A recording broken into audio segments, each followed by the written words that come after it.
Hello, visually impaired community, faith journeys with RP. I got my yellow octopus, and my mom got me a cheese-shaped stuffed animal. Don't worry, whenever I get presents from people, I donate other things, so I'm not a pack rat, and I'm doing things in moderation to not have the issue of excessiveness in the consumeristic world of nutsos. I'm sure you've seen a lot of those trends out there that are really consumerism and excess. And then you see the shows called Hoarders, where those people are on there. So you've probably seen a ton of my stuffed animals in videos. Some of my older videos from when this channel was called Mandy Rachel Mackenzie MRM, some of those were donated because they were just temporary hobbies, and I give them to kids that are young.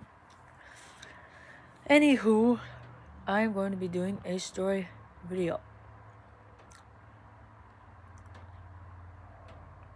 Gotta get the gum I was chewing the roof of my mouth so I can taste minty fresh as I talk. So, I'm going to do yet again another mental health video. Don't worry, I'm not meaning to trigger anyone or get anyone nervous, because mental health can be triggering. If anything, this is therapy for me to, 1, get it out on video, 2, kind of look at myself when I'm talking about these parts of my life, because I wish they never existed ever, and 3, to encourage anyone else out there who has similar stories, life experiences, or get therapy from watching people share their stories.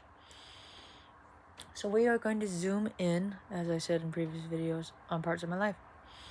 We are going to zoom in on late elementary school, mostly 3rd and a little bit of 4th grade. I think I did some more stories already on kindergarten, preschool, and then I led into talking a little bit about 3rd grade. A lot of things happened in 3rd grade. I was exposed to some things that every human eventually gets exposed to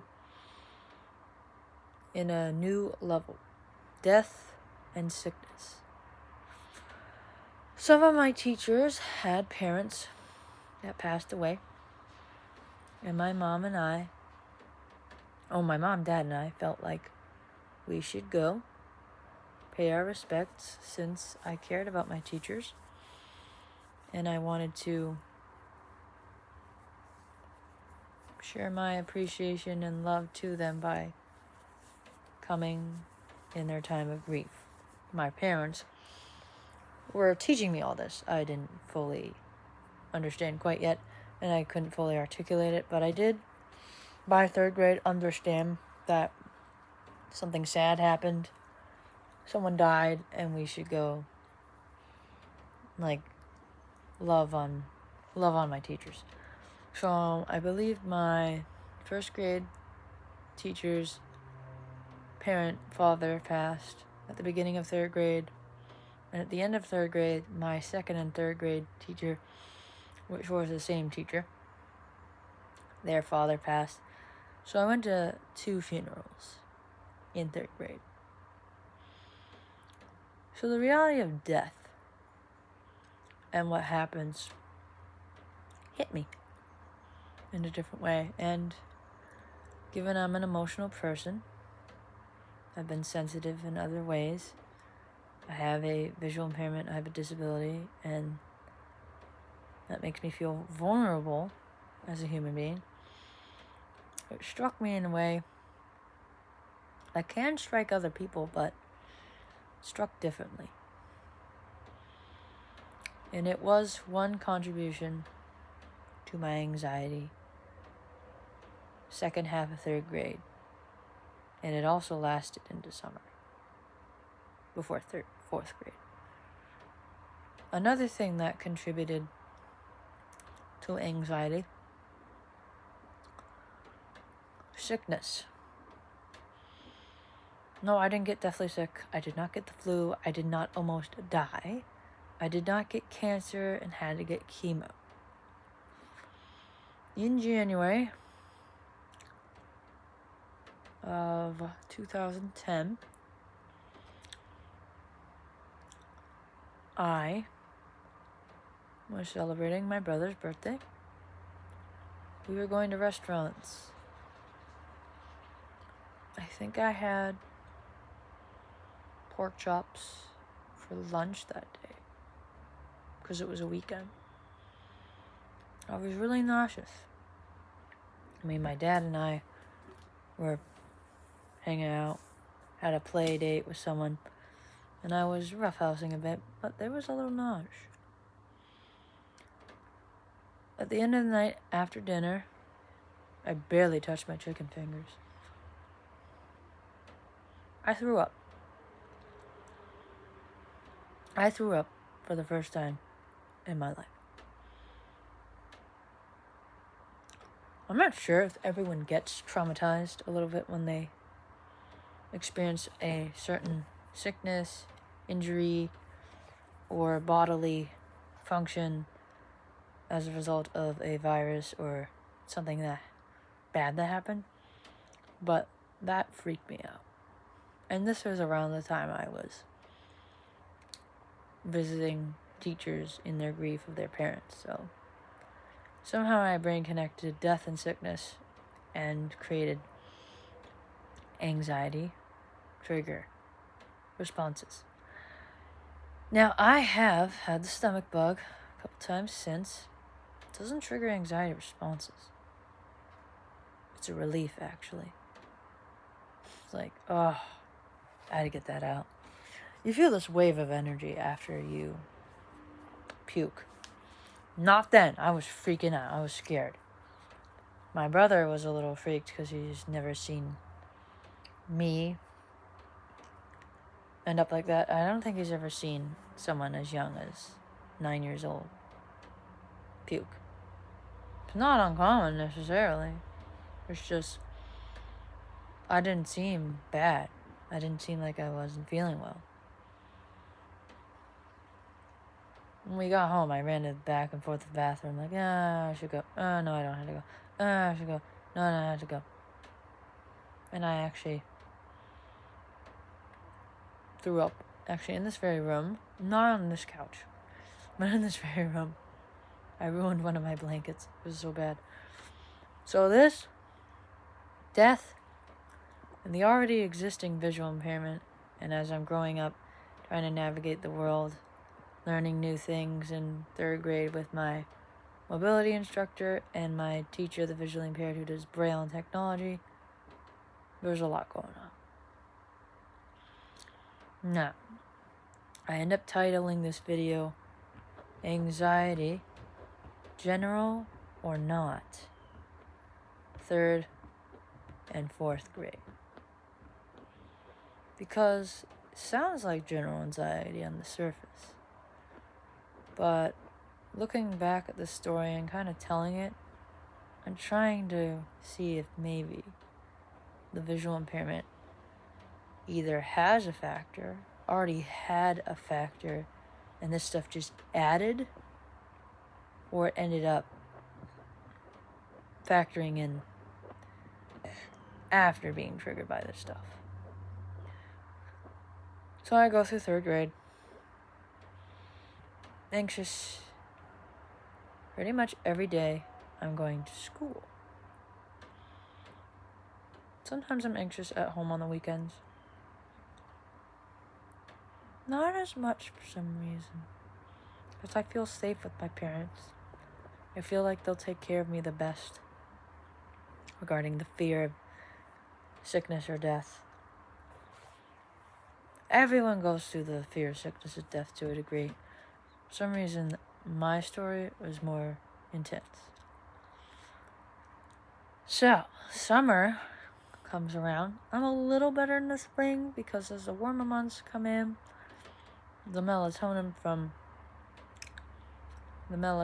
and vitamin D and light and the sun and the warmer weather helps. I'm a little better. Still anxious. For me, my anxiety has always been my brain, my digestive system, and my tears. Sometimes I get shaky, or I get woozy, or I get tired. Most of the time, it's the mind, what goes on in the mind, the digestive, maybe even the respiratory, which is breathing, and my eyes, tears, crying. So I go to summer camp. I'm at Boys and Girls Club in Salem. I don't think this was the same year I went to the Salem museums, but I was still anxious. At this point, my parents and my paraprofessionals helped me get over and face the fear of death, and that more than likely it's not going to happen for a long time. My thing is dead bodies, and I'm still a little triggered by dead bodies. The reason is because in my third grade mind, I couldn't grasp the lack of movement. They're not breathing. It's a body. It's not alive. It's someone, and it's not doing anything. I couldn't. For some reason, I was freaked and wigged out by a steady body, not moving, not doing anything. My third grade teacher's funeral was open casket. Advice, depending on the sensitivity of your kid and whether or not you want to teach them and you feel that it's a good idea, I wouldn't bring a kid to an open casket funeral unless you feel like they can handle it and it would be a good, valuable lesson. Because that freaked me the freak out. That freaked me the F out. Still does. I saw my great aunt when I was 18. And I saw my papa, my grandfather, when I was 18 and a half. It took a lot for me to walk over because of that initial shock in third grade.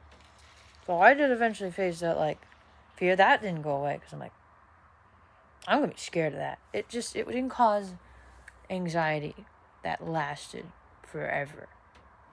Fear of sickness. That stuck around for a while. I think that might be my dad. I don't know. And if it's my dad, I have to move. Yep. Hold on. Hello! Fly! Hold on. We're flying. We're flying. We're flying. We're flying. We're flying. We're flying. I clearly don't edit my videos. Okay. I forget when I ended up at Boys and Girls Club. Like when I transitioned there.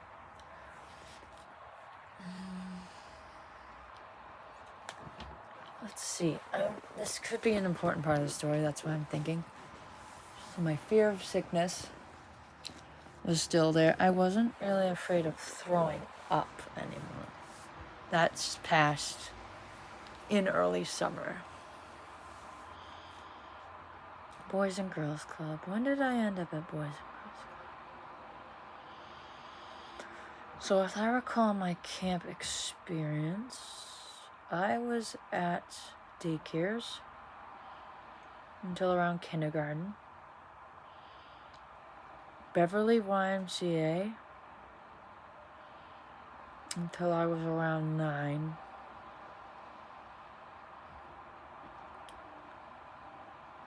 I think it was. I think 2010. Was it 2011 was my first year at Boys and Girls Club. So I was moved to a new summer camp. I was still anxious. At this point, I was anxious for 4 months. 4 months pretty much straight, with maybe a few breaks on weekends or lower anxiety in spring. So it was pretty long. I would say my anxiety period phase in 3rd grade was 6 months. And by the end of the summer, it was gone. And I had some acute anxiety issues in 4th grade because I was getting retainers and soon to get braces, and I was self-conscious on how that would impact my pictures on picture day, because that affects kids, okay? Your image on picture day, how you're perceived by your peers, it affects you. So I had some acute anxiety issues. I was anxious and tearful second half of 4th grade, and I was a little anxious the first half of the first picture day of 4th grade, which is in early fall. It was actually one day, and then we had a secondary picture day for like the end of the yearbook in 5th grade, end of 4th grade, and I had tearfulness because I just got a retainer and I was about to get braces, and I was freaking about my lip being puffed up. Sounds like I was self-conscious about things. I was starting to discover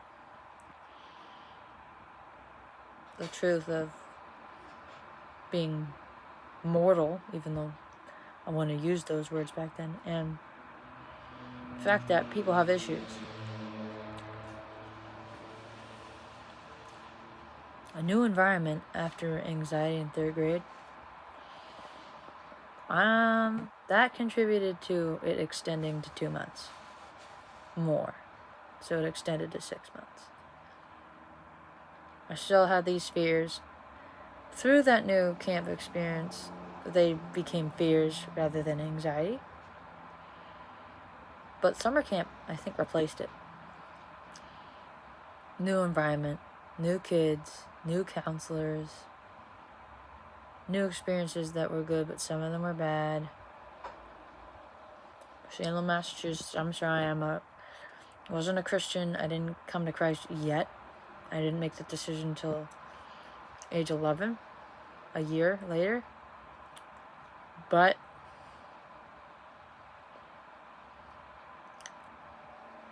Salem, Massachusetts freaked me out. I do believe that was the year.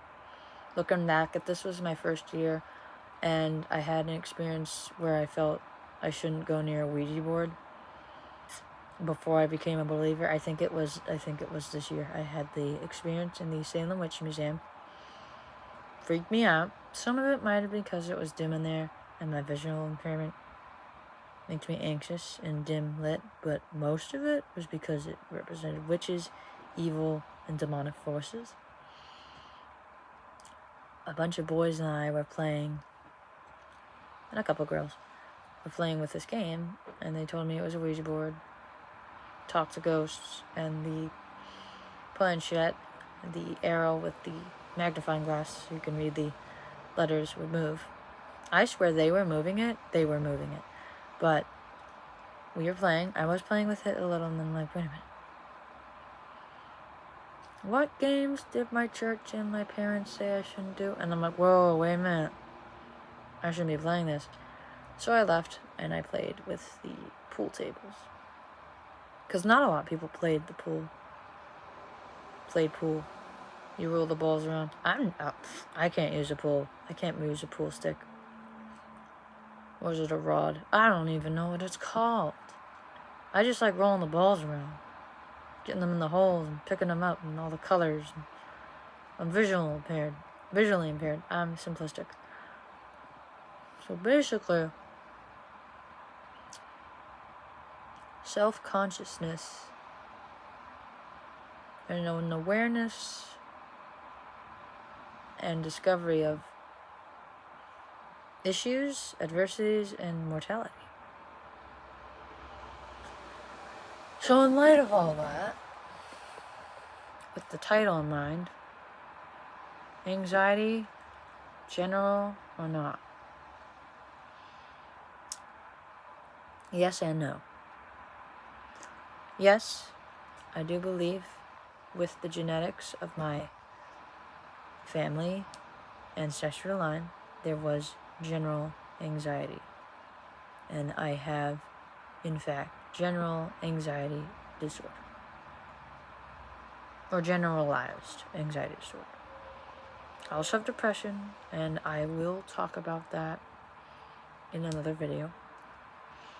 I think anxiety is more mine. It's like I have major anxiety sometimes, and moderate to mild depression. I will talk about that in future videos. But also no. I think my visual impairment definitely indeed factors in. I'm mortal. Because of my visual impairment, the world would perceive me as weaker. The whole Darwinism thing. Don't get me started on that, triggered me too. The whole survival of the fittest. Ugh, so gross. Trust me, that is all. That's all crap, because he's blatant Bible mocking atheist. So no, don't get me started on Darwin right now. And then all these issues of getting sick, moving to a new place, navigating new environments, dealing with evils and spiritual issues like Ouija boards and witch museums and mean kids and weird counselors and all these changes happening. And then all these vulnerabilities. Getting sick, getting braces, getting a retainer. Problems. To me, a little girl. I don't want to have all these changes. I don't want to have all these problems. I already have problems with my eyes. Now I have problems with my teeth. Which I had more cavities when I was a kid. So I had cavities. I needed braces. My hair had way more knots when I was little. I threw up, so I am capable of getting sick. I have seen people dead, teachers' parents. I've transitioned to a new summer camp who thinks it's okay that we go to a frickin' witch museum and has a Ouija board. A lot of the boys are mean, girls were kind of counselors are great. The environment was all new. There were dark parts, dim parts of the summer camp. There were dim field trips we went on. There were a lot of good things. A lot of good things. You think about my visual impairment and all the anxiety, 3rd and 4th grade, you can see how it's generalized. And the visual impairment factored before, during, and continued after. Nobody means to be triggered, and no one means to let their issue cause mental health struggles. Because we can all think as human beings, okay, there are people worse off than me. Someone who could have gotten cancer, someone who could have been so sick they got hospitalized, someone that didn't have a summer camp or was in a bad summer camp that they had to stay in, someone who has more teeth issues. With all the factors layered together with genetics too, this stuff is real. This story reveals a lot of real things. I'm hoping it's relatable. With all this noise in this story. I think the scripture I want to share at the end of this video here is classic from Psalm 46, verse 10. Be still and know that I am God. I am righteous among the nations. I am powerful with mercy, I believe. The be still and know that I am God is the part that is encouraging. Because we can find hope, rest, and ability to be still and just rest and stop because of God. So I don't have my cards with me, but if you found this video relatable or therapeutic or helpful, loved one or visual impaired person, give it a like. There's my thumb.